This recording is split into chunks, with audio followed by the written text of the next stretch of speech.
Alright, so the boxes will be thrown out here. That'll be thrown out as well, because that doesn't work anymore. And pretty much these few boxes will be thrown out.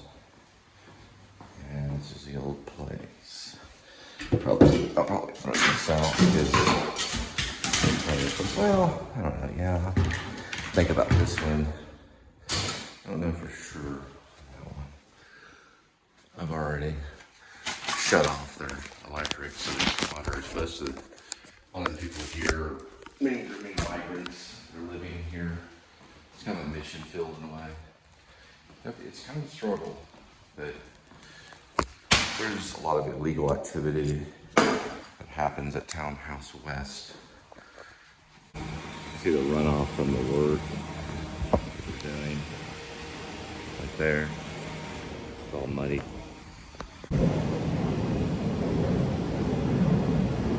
So the assault took place by the tenant that lived there, 504. Linda fell right here, missing that stump barely. And a few days later, the U.S. Marshals got him and apprehended both people inside. Not releasing names for privacy reasons, but supposedly they were looking for a fugitive way back. So we don't know.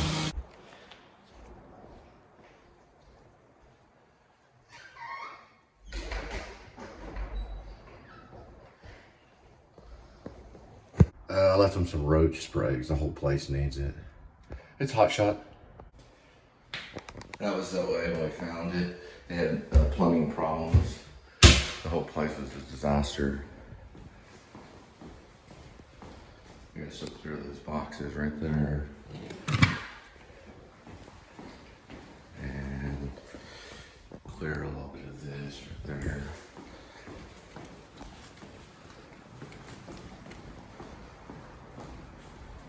The water is there because they shut the water on.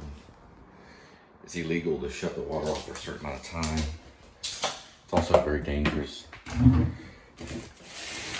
Depending on this elderly that live here.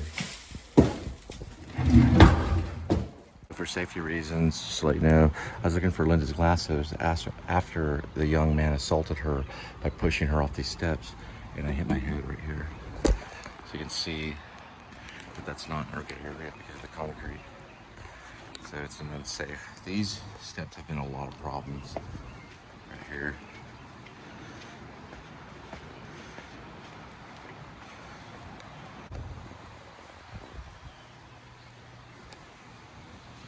This, when I was moving, I hurt my calf because look at the level of step right here.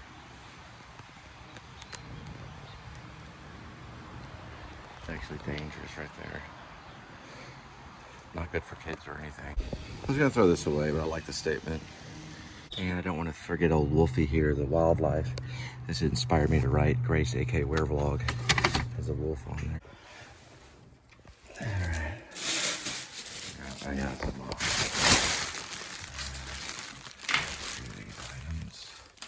There's some electronics.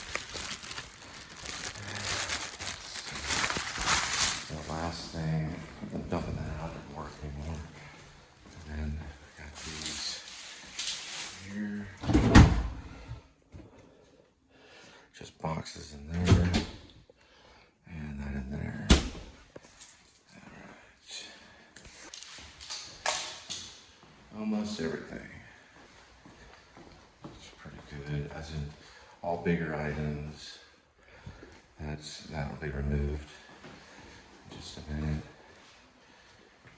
These are actually my old writings, all the way back to high school. Most likely this will go to Goodwill. It's mostly just kind of like clothing, a few blue jeans and things like that. All right.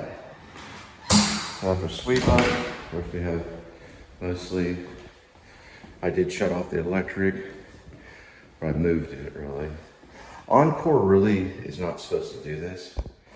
I don't know why they did, but Encore's in charge of it, which is another safety issue with Encore. So you might want to find out what Encore why they did it.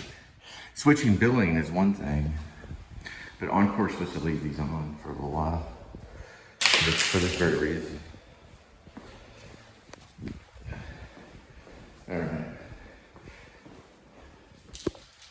All right, so what I am leaving, I'm leaving them some stuff for cleanup and some roach spray. That's kind of a gift. It's going away present kind of thing. Look at this thing, and we're looking at that. And then I left them a good message right here. They shut off the water. Well, they didn't now, but they usually do. You're not gonna get this stuff right here. Gotta put this just in case they shut off the water. I usually left it there. All right. Double check. Okay, leaving that for them. You can have this as a gift. Same with the trash thing.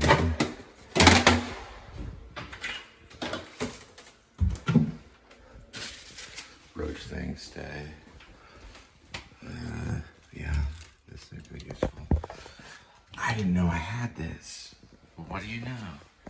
So I can do a little bit of sweeping.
All right, title.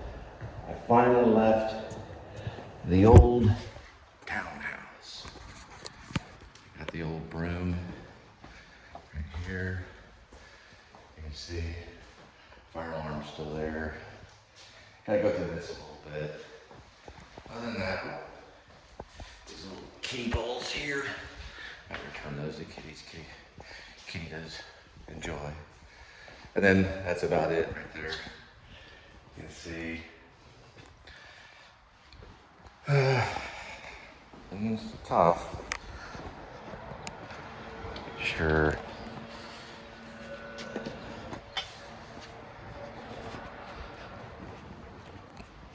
Tough place to live, but we got through it. All right. So I'm using one of these things to kind of sweep up some of this stuff right here. What I've done is put these boxes here as kind of a makeshift trash can for this stuff. I'll be sweeping all this up. I switched over to this thing. Be a little bit better to do. So we have a little bit of this right here. Just kind of put it on there.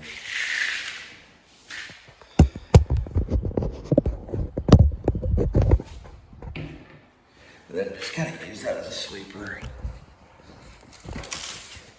And even if I did it spotless, if I did this completely spotless, she wouldn't give me the deposit back, which is quite a bit of money. Because I know how she is. All right.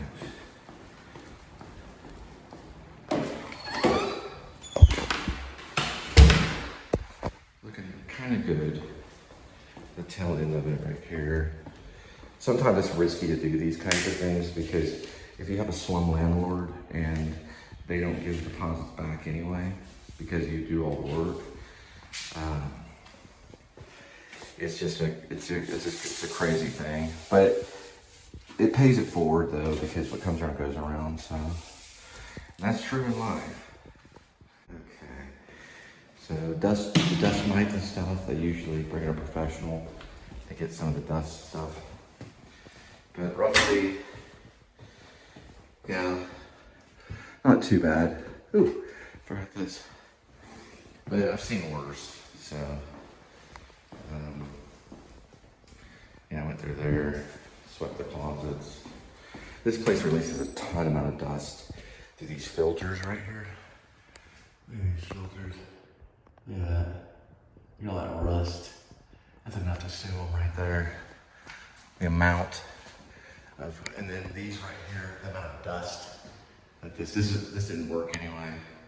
But you had to change the batteries like every other day or two times a day or something. Not 2 times a day, but like every other day. It has some wiring problems. Not too bad.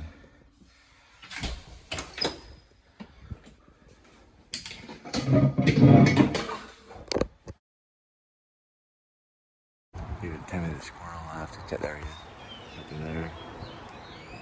Let's see him way through there. Yeah, he jumped on his fence and took off.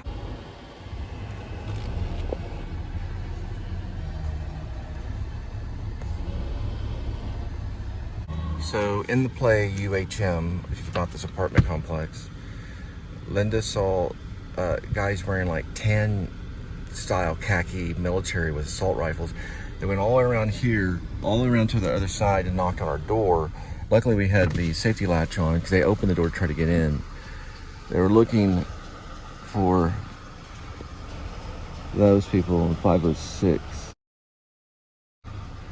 And it took them, I don't know, 10 months or so. The guy finally assaulted Linda Gray Spivey, and they pushed her over. They had a stake in the ground for their dog. Now, the U.S. Marshals arrived on the 10th of that month, and it's logged in the, I believe I want to say April 10th. Yeah, it was a fake no-knock warrant. So they opened the door and arrest both of them. And then they released the lady downstairs who was with a fugitive. We don't know what he did. And they both left in handcuffs. So a few days later, she was returned back to the apartment. So we don't know if it's a botched raid or what. We have no idea. That's what they're doing right now. I have a feeling, I told Linda, I thought maybe they were looking for the actual drugs they flushed down the toilet, but you can see right there's piping, but I don't know for sure. That's just a theory. They said they're working on a storm thing, they're replacing a storm thing, so maybe that's what they're doing. But they really did arrest the guy. He never returned, and the woman did, and she was going to try to talk to me about something. She said she wanted to talk to me on civilly or something like that.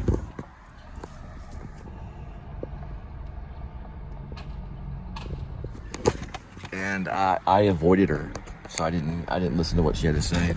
I avoided her and walked away from her. And then Linda called me, and I returned back to the apartment, and she started fake running away, acting like she was threatening. And because she did that, the landlord had already handed her a note right when I was walking out, the time when I was supposed to go to work. So they were kind of working together. And then the landlord chased me down to my car. If they check the footage on there, they can see the landlord chasing me down. And the landlord started yelling at me. So I don't know if the landlord was working with them or not. That has to be investigated by the FBI. Landlords cannot work with drug dealers, even if they're getting payoffs. We don't know for sure, though. So it's something that has to be investigated. But she sent me a note saying that I yelled in her face. I didn't. I ran away from her. And I jumped in my car, and I said, leave me alone, all this stuff. And then in the note, she said I yelled in her face and tried to enter into the downstairs apartment, which I did not. Now, I'm not going to lie, I did knock to see if anyone was there, because supposedly no one was supposed to be there, but I heard a dog bark. So I wanted to make sure that the dog wasn't being left alone, things like that. Regardless of the reason, there was lies, total lies. And this is someone that works for TAA. So she had a note on the door. I refused to read it, because that's proper serving has to be done a certain way. All legal due process, it all has to be done in a legal way. So I avoided to get involved in the note, whatever note she tried to leave, whatever she's trying to snare, I avoided completely. So it could have been a note saying the place was vacated or whatever, but it is officially vacated. The keys are on their way to be turned in, and I don't really recommend the place because of safety reasons, bad management. They turn off the water too much. There's too much police activity. U.S. Marshals are over there, downstairs neighbor, all that stuff. There's always a constable parked around there. There's always police coming and going for different reasons. Loud disputes at night. Dogs constantly barking. Like these dogs constantly barking. The hardest thing is that air conditioner. It burns through batteries within 2 days. It got to the point where it was every 2 days or every day it'd have to be replaced. And that's AAA batteries like crazy. So it became almost unlivable. Look at this right here. They removed the 7-Eleven. But it became almost unlivable. That was my third time's a charm. The first time I moved into the center apartments, George was the landlord. I didn't have hardly any problems. There was one flooding problem upstairs, but they sent us away and paid for our hotel stay and gave us a $25 gift card. And so they actually paid for us to stay at a hotel while they fixed the plumbing problem that was coming upstairs. It was just a constant running toilet. But they do have plumbing problems there. That's why they're tearing up a lot of that. I don't know if they're looking for the drugs that he flushed down the toilet or whatever reason. But U.S. Marshals really did show up there to be investigated for apartment, I believe it's 506. And they were directly downstairs from where we lived. We heard them banging. And I looked outside and there was a guy with a shield that said Fugitive Task Force. There was like 3 or 4 of them. And then there was like an overseer, and then cops, sheriff's department, all that stuff, all overseeing the actual bust. Now, I had called a long time ago about the marijuana smell, and I just reported to White Settlement Police that in the state of Texas, there is no recreational marijuana use. That's actually a crime. They can investigate that, and you can be ticketed in Texas. I'm not talking about your state. I'm not talking about California. I'm not talking about Olympia, Washington. I'm not talking about any other state, Alaska or anything. I'm talking about Texas. This is Texas. It's like a country. And recreational marijuana is outlawed. So I don't know if they got them for that or if they got them for whatever, but how I see it is if you're participating in recreational marijuana, you're part of what's known as a drug trade. And because Channing Freelove and her head was blown off by $3,000, or because her head was blown off because of $3,000 by 2 Crip black members of a gang member that was hired by the Mexican Mafia, over $3,000 worth of marijuana money, and Channing Freelove and her best friend Melanie was killed because of that, I am reuniting Texas. And I am restructuring Texas marijuana laws. And I'm going to make them strict because I'm going to be running for office. I'm going to be investigating all landlords that approve of the smoking of marijuana, basically. That should be outlawed. Now, if they have medical license and there's seizure issues, and there's medical license and stuff, that will be investigated as well. Because cops can ask, can we see the medical license and things like that. Because we know that marijuana can be used for things like seizures and things like that. But we are going to get real tough on displaced migrants that have fake documents. Now, if they have matricular cards and things like that, and that's been investigated, and they can't just be undocumented and just show up and start squatting. We've had a lot of squatting problems with that place, particularly a lot of squatting problems. Okay, I got some other things I had to do. I had to do a lot of sweep up and everything like that. I had to deal with a lot of things. All right, this is the Cole Spivey YouTube channel known as the Please Subscribe Show.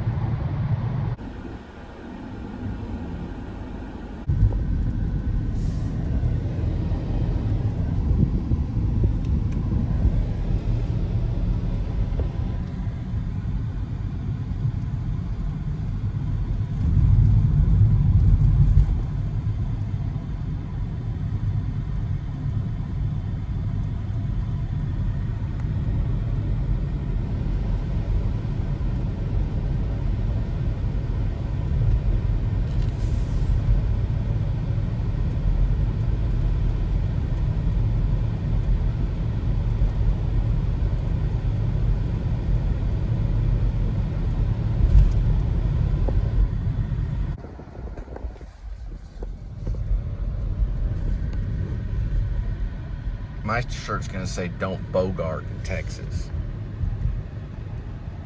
because you know all it boils down to really with an alcoholic and someone that also smokes weed and all stuff. Really, what they're trying to do is steal the Christian's meal. They're finding potions and a form of witchcraft to try to steal a person's meal. Another thing about beer too is it has calories in it. It's actually, it's like gluttony. Beer is. It's a form of gluttony. A lot of them, a lot of the drug addicts and stuff, they end up kind of heavy set. Sometimes even fat butts. They always say, well, you drink Red Bull. Red Bull's okay, it's got caffeine in it, it's a faster way for coffee. But yeah, I know there's different kinds of drugs, but really what they're doing is the reason why they outlaw it is to protect the Christians. The Christians feel that marijuana and too much alcohol is the wrong type of influence, being influenced by the wrong type of influencers. It's the wrong type of influence.